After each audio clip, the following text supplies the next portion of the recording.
WBSLST পরীক্ষার্থীদের জন্য গুরুত্বপূর্ণ আপডেট। ফর্ম ফিল আপ হয়ে গেছে, কিন্তু অনেকেরই ভুল হয়ে গেছে তার নাম, জন্ম তারিখ, জেন্ডার বা ফটোতে। চিন্তার কিছু নেই, কমিশন গতকাল মানে 29শে জুলাই ফর্ম এডিট করার জন্য একটা অপশান দিয়ে একটা নোটিশ জারি করেছিল। তো সেই নোটিশে জন্ম তারিখ, নাম এবং জেন্ডার বা ফটো এইগুলো সংশোধন করা যেত বলে জানানো হয়েছিল।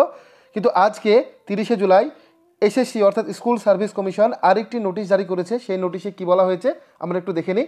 প্রথম নোটিশ অনুযায়ী 30শে জুলাই থেকে 3 আগস্ট 2025 পর্যন্ত এই সময়সীমার মধ্যে আপনি আপনার ফর্মের যে তথ্যগুলো এডিট করতে পারতেন সেগুলো হচ্ছে নাম, জন্ম তারিখ, জেন্ডার, ফটো ও সই।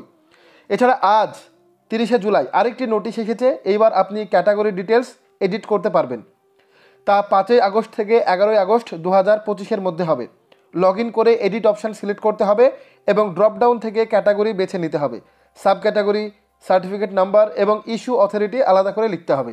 তবে মনে রাখবেন, এই সব কিছুই নির্ভর করছে চলমান কোর্ট কেসের চূড়ান্ত রায়ের ওপর। WBSLST পরীক্ষার এমন সব আপডেট পেতে চ্যানেলটি সাবস্ক্রাইব করুন।